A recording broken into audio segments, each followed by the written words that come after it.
Bueno, buenas noches. Dándole como que continuidad a la guía, vamos en fase 3, diagnóstico fitopatológico. Nuestro grupo está conformado esta noche por Carlos David Hurtado Nieves, Carolyn García Pérez y su servidor, quien les habla, Juan Miguel Núñez Quiñones. Introducción. El diagnóstico fitopatológico es el proceso mediante el cual se identifican las causas de una enfermedad en las plantas. Este estudio se realizó en árboles de cedro ubicados en el norte de Quindío, Chocó, donde se observó una enfermedad que afectaba sus raíces y la base del tronco. Para identificar el agente del causal se aplicaron diferentes métodos como observación directa de campo, recolección de muestras de troncos, raíces y suelos. No, compañero, siga atrás, perdón. Con el fin de identificar el hongo, ¿no? Que es Coniferius, perdón, Coniferifolia Coniferifolia. Weiri, más conocido como pudrición laminal. Siga, compañero. Bueno, como lo dije anteriormente, este estudio se hizo en el norte de Quindío, Chocó, exactamente en 2 hectáreas. Se detectó una enfermedad que provocaba pudrición en las raíces, necrosis en la base del tronco, manchas marrones rojizas en la madera. Estos síntomas afectaban gravemente la estabilidad del árbol, ya que las raíces se deterioraban y perdían su función de soporte. Bueno, el problema principal fue identificar el agente causal de esta enfermedad, proponer medidas de manejo fitosanitarias que permitan detener su propagación y restaurar el área afectada. Situación perdón, situación presente, amenaza ecológica y económica, pues ya que el cedro es una especie forestal y de gran valor comercial.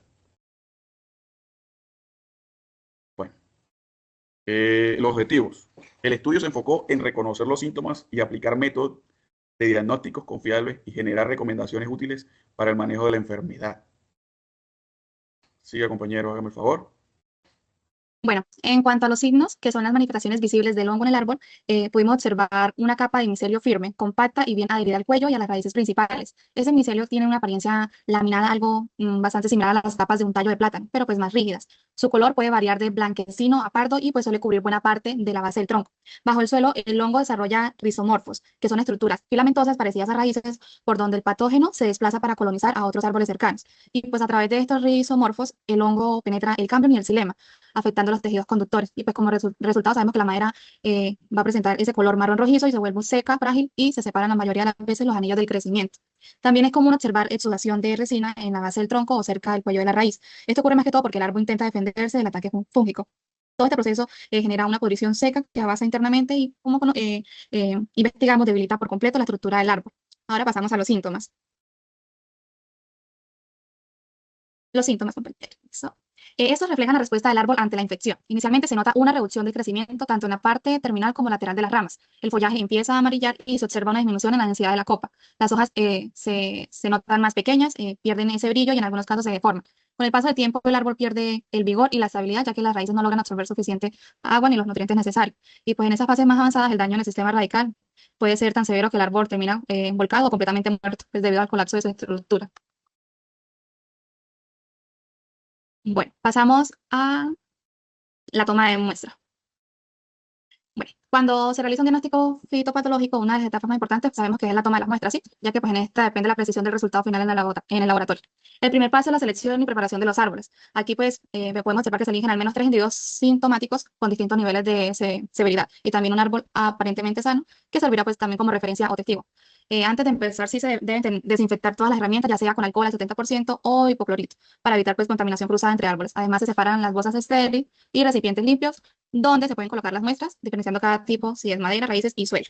El segundo paso es la toma de propiamente dicha de las muestras. Se recolectan segmentos del tronco, del cambium y xilema, procurando hacerlo en la zona de transición entre lo que sabemos que es el tejido sano y el tejido afectado, pues porque allí es donde el hongo se encuentra activo. También se toman fragmentos de raíces primarias y secundarias que presenten signos visibles claramente y aproximadamente 1 kilogramo del suelo adherido en esas raíces. En cuanto a las medidas de los fragmentos suelen ser de 10 a 15 centímetros de largo y de 2 a 3 centímetros de grosor, asegurando que al menos se puedan asegurando al menos los 30 gramos de madera y 20 gramos de raíces por cada árbol, ¿sí? Todo esto pues se hace evitando tocar las muestras con las manos o mezclarlas entre sí. El tercer paso es el marcado y empaque y rotular.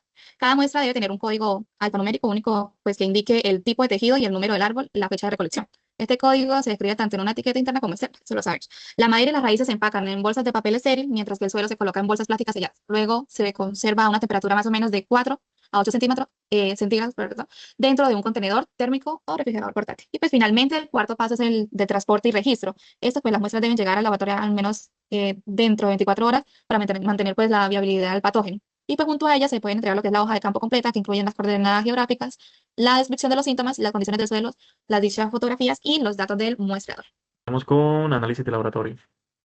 Ok, entonces en el análisis de laboratorio tenemos la recepción y registro de la integridad rotular y la almacenación a una temperatura inferior de 4 grados centígrados. Desinfección, limpia de fragmentar de 1 centímetro cúbico, hipoclorito, enjuagar y secar, pues.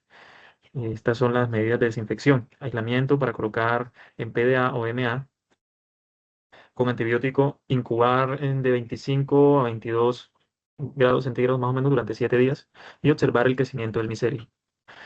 Observar también la putrefacción, la putrefacción, transferir ápices micelares 3 veces para obtener cultivos puros. Identificamos y observamos las características macro y microscópicas y comparamos con claves micológicas. Confirmamos las pruebas de patogenicidad, histología, la secuencia de activación de enzimas ligniloticas, conservación y almacenación de PDA a 4 grados centígrados, glicerol al 10% y a una temperatura de menos 80 grados centígrados y registrar en una base de datos. Por último, después diagnosticamos y confirmamos la coincidencia en las características moleculares con la de Coniferiporia wavy. Ok, entonces tenemos aquí ya la clasificación del hongo. Como tal, pues tenemos el reino, la división, la clase, la orden, la familia, el género y la especie. Y el nombre binomial, pues ya sabemos que es Coniferiporia wavy. Incluye estructuras reproductivas microscópicas de acuerdo a su clasificación. Ok, entonces tenemos los basidocarpios, que son perennes, coriáceo, plano, superficie, marrón oscura, textura firme. Los cambios pues, se vuelven rugosos y quebradizos, y la localización, que generalmente se enfoca en la base del tronco y en las raíces expuestas. Himenóforo, que es poroide, poros angostos y liberación de esporas. Cambios, que son poros blanquecinos en su juventud y se oscurecen con la edad, y están en la parte inferior del basidiocarpio. Micelio es blanco, visible, desarrollo sobre la lignina en descomposición, forma capa densa en raíces en infección avanzada y, superficie, y su localización pues, está en la superficie de raíces y el tronco. Ok, entonces estas son las estructuras microscópicas del hongo, de la Coniferiporia weyri. Entonces tenemos las basidiosporas, que son como el medio de reproducción, basidios y basidiolos, que es esta parte, la forma B, cistidios, setas hifoideas, hifas de la trama, hifas del subículo y pues como último tenemos pues una escala. Las estructuras morfológicas macroscópicas del hongo que tengan en cuenta la especie del hongo. Pues tenemos el micelio, los rizomorfos, los basidocarpios, el minóforo y la madera degradada. En descripciones, pues es una red de hifas blancas en crecimiento subcortical radial, que vendría siendo como la parte radicular del hongo, y es una parte colonizadora para absorber nutrientes. Los rizomorfos son cordones y fales, pigmentos, con el que él transporta agua y nutrientes y se propaga. Basidiocarpo, que sería el cuerpo fructífero perenne respinado adherido al sustrato, que vendría siendo pues la parte de descomposición de la madera degradada. Y su función es la producción de esporas. El himenóforo, que vendría siendo la superficie fértil, poroide y basidias, sitio donde forma y libera esporas. Y pues la madera degradada, que se vendría siendo el tejido fibroso blanquecino, la evidencia del daño causado por este hongo. Ok, identificación o presencia o ausencia de este patógeno. Pues según estudios analizados por la EPO Global Database, no hay registros de Coniferiporia weyri en la zona del Pacífico colombiano, vendría siendo aquí la zona del Chocó. Como tal, pues no hay artículos científicos que demuestren la presencia, pero no quiere decir que no se esté presentando, quiere decir que no hay registro, o sea que hay una posibilidad de que nuestro patógeno efectivamente sí pueda ser Coniferiporia weyri y por algún medio se haya transportado hasta acá. Bueno, en ¿Vale? cuanto a esa pregunta, tenemos que una enfermedad cuarentenaria es aquella causada por un organismo que no está presente en el país, pero pues que representa un alto riesgo de ingreso y propagación. En el caso de Coniferia weyri, se considera cuarentenaria en Colombia porque pues no existen registros oficiales de su presencia y el hongo tiene una gran capacidad de dispersión mediante micelio, rizoformos y esporas.